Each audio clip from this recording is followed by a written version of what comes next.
തല ഉയർത്തിയപ്പോൾ ആടിന്റെ കൊമ്പുകളിൽ നിറയെ ഇലകളും വള്ളികളും കുടുങ്ങി. ഇപ്പോൾ ആടിനെ കണ്ട ശരിക്കും ഒരു ഭൂതമാണെന്നേ തോന്നും.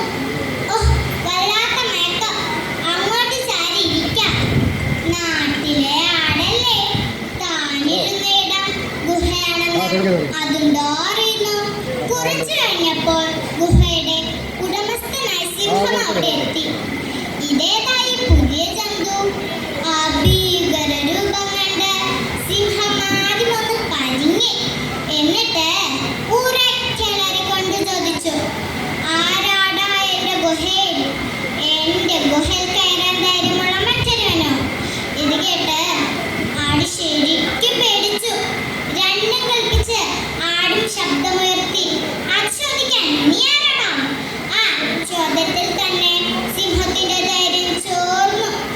ഇവനാട് ചില്ലറക്കാരനല്ലല്ലോ.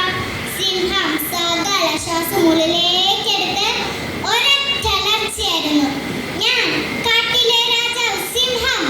എന്റെ ഗുഹയിൽ നിന്ന് വേഗം പുറത്തിറങ്ങാൻ ഉടനെ ആട് ചോദിച്ചു.